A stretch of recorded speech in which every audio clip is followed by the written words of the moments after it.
Assalamualaikum warahmatullahi wabarakatuh. Perkenalkan, nama saya Titi Syutria Irwadiana, mahasiswa IAIN Tulungagung, jurusan Tadris Bahasa Indonesia. Di sini saya akan mempraktikkan rencana program pembelajaran saya untuk kegiatan magang 2 di SMA Negeri 1 Ngunut dengan materi teks anekdot. Baiklah, hari ini kita akan belajar tentang teks anekdot. Mungkin dari kalian masih ada yang belum pernah mendengar apa itu teks anekdot, masih asing dengan kata anekdot. Oke, hari ini kita akan belajar bersama-sama tentang teks anekdot. Siap ya? Oke, hari ini kita akan belajar tentang teks anekdot. Teks anekdot. Teks anekdot. Apa sih yang dimaksud teks anekdot? Ada yang tahu? Ada yang tahu? Oke, kita akan belajar bersama-sama tentang teks anekdot. Apa sih yang dimaksud tentang anekdot? Teks anekdot adalah cerita singkat yang di dalamnya mengandung unsur lucu, humor, dan mempunyai maksud untuk melakukan kritikan. Betul? Oke, pengertian teks anekdot adalah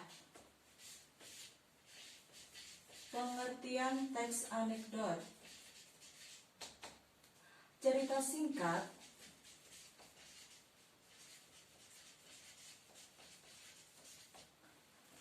yang di dalamnya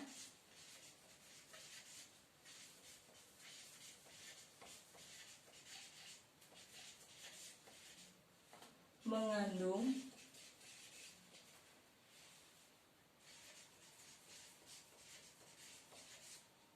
unsur atau sifat lucu, humor, dan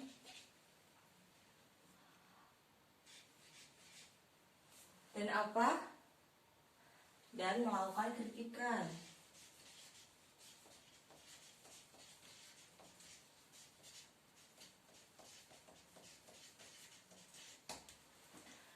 Ya, benar. Biasanya teks anekdot itu bertopik tentang layanan publik, politik, lingkungan, dan sosial.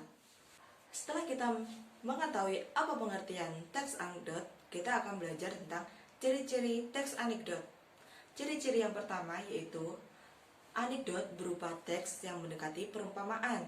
Yang kedua, anekdot menampilkan tokoh-tokoh besar atau figur yang dekat dengan kehidupan sehari-hari, seperti halnya orang-orang penting, seperti halnya kepala desa, presiden, gubernur, kepala sekolah, apapun itu bisa kita kritik dengan menggunakan teks anekdot.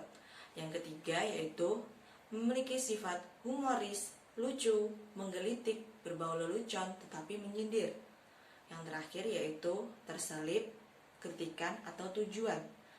Walaupun teks anekdot itu bersifat lucu, humoris, menggelitik, tetapi tujuan akhirnya yaitu mengkritik. Ingat ya.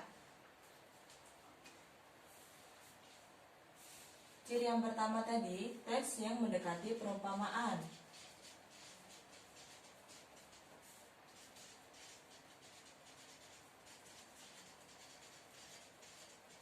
Selanjutnya, di dalam teks anekdot menampilkan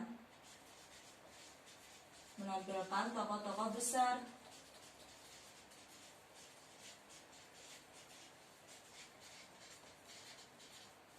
orang penting dalam kehidupan sehari-hari.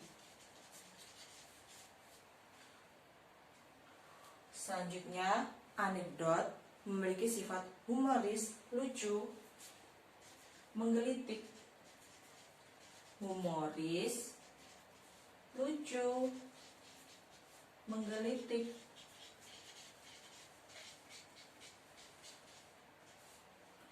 Dan menyindir. Meskipun lucu, tetapi teks anekdot itu tetap menyindir.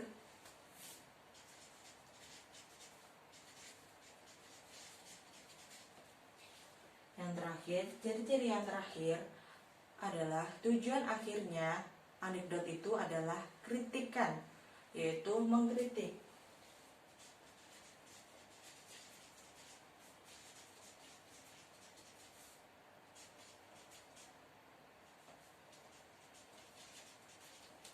Jadi, kalau kalian menemukan sebuah cerita singkat yang teksnya itu mendekati perumpamaan, menampilkan tokoh-tokoh besar, figur-figur terkenal, terus memiliki sifat humoris, lucu, menggelitik, tetapi menyindir, dan tujuan akhirnya itu mengkritik, berarti itu teks anekdot. Selanjutnya, kita akan membahas struktur teks anekdot.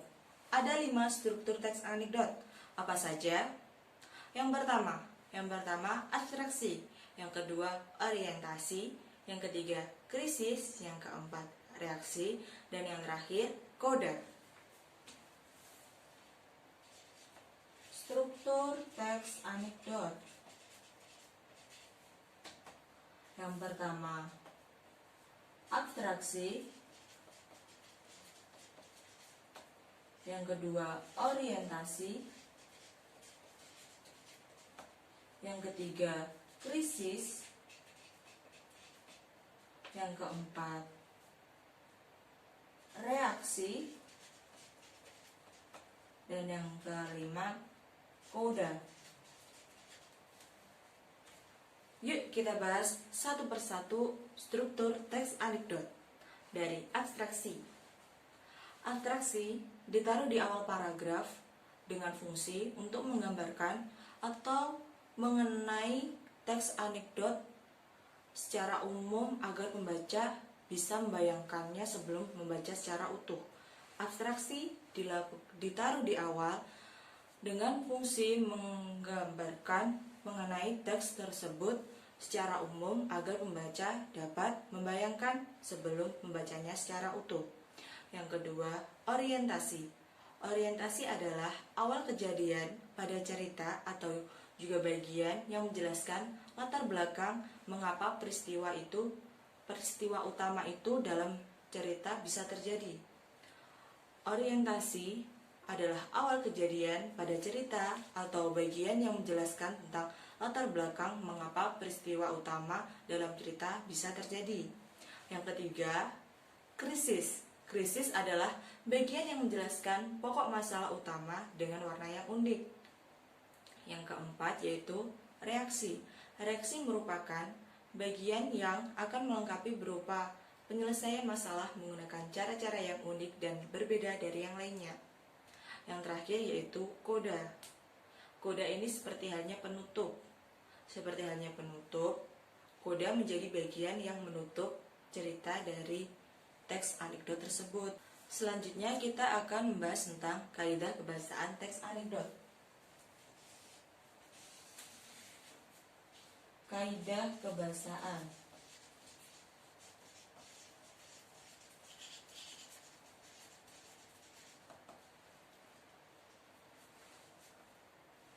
Bagaimana sih kaidah kebahasaan teks anekdot? Apa saja yang ada di dalamnya? Ayo kita kupas satu persatu.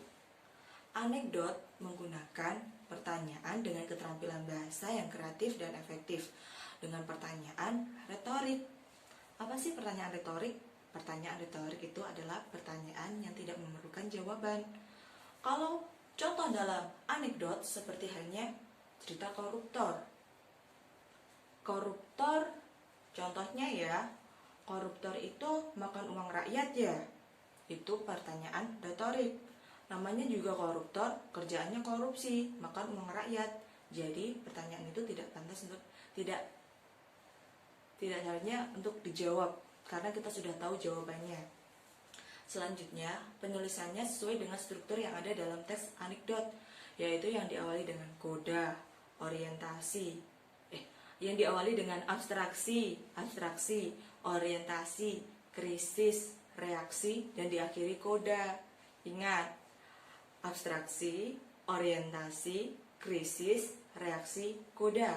5 struktur di dalamnya ya. Yang selanjutnya yaitu anekdot menyatakan kejadian atau peristiwa dari bagian dari peristiwa menggunakan konjungsi. Jadi menggambarkan peristiwa ke peristiwa tersebut anekdot menggunakan kata hubung konjungsi seperti selanjutnya, kemudian, itu kata-kata penghubung konjungsi. Selanjutnya, anekdot menggunakan kata keterangan waktu lampau, menceritakan hal-hal yang sudah terjadi. Kemarin, seperti halnya cerita tadi, contoh, kemarin ada koruptor yang memakan uang rakyat, akhirnya dia ditangkap kemarin. Terus, anekdot menggunakan kata predikat, kata atau kata kerja. Memakan, kata kerja bukan. Kemarin, koruptor memakan uang rakyat. Memakan. Terus, anekdot juga menggunakan kalimat yang berbau perintah. Setelah kalimat kemarin, ada koruptor tertangkap karena memakan uang rakyat. Selanjutnya, makanya jangan memakan uang rakyat. Jangan memakan uang rakyat. Itu adalah sebuah kata perintah. Yang terakhir dari kaidah kebahasaan teks anekdot yaitu dibuat secara berurut sesuai dengan kronologi. Dari peristiwa ke peristiwa, dari struktur ke struktur, dari struktur abstraksi sampai struktur koda dibuat secara berurut. Kita sudah mempelajari tentang pengertian, ciri-ciri, struktur, dan kaidah kebahasaan teks anekdot. Selanjutnya, kita akan belajar tentang tujuan teks anekdot. Kalau dari ciri-cirinya saja, kalau teks anekdot itu mengandung unsur lucu, berunsur humoris, menggelitik. Apa sih tujuan utamanya? Ada yang tahu? Tujuan utamanya yaitu menghibur para pembaca. Tujuan kedua, membangkitkan tawa para pembaca. Yang ketiga, sarana mengkritik dan menyindir.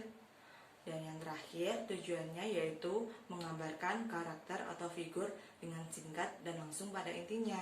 Jadi, kalau kita ingin mengkritik atau menyindir seseorang, kita bisa menggunakan teks anekdot.